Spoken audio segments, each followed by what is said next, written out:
You ask Tiger to solve. This deals with linear equations with one unknown. The final result is x equals 3. Let's solve it step by step. Group all x terms on the left side of the equation. Subtract 5x from both sides.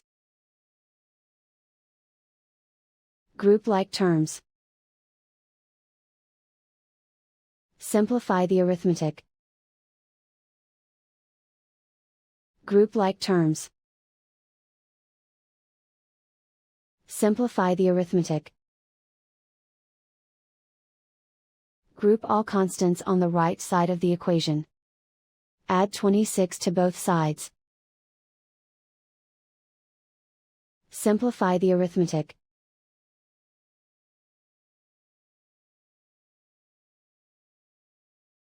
Isolate the x. Divide both sides by 4. Simplify the fraction. Find the greatest common factor of the numerator and denominator. Factor out and cancel the greatest common factor. And so the final result is x equals 3.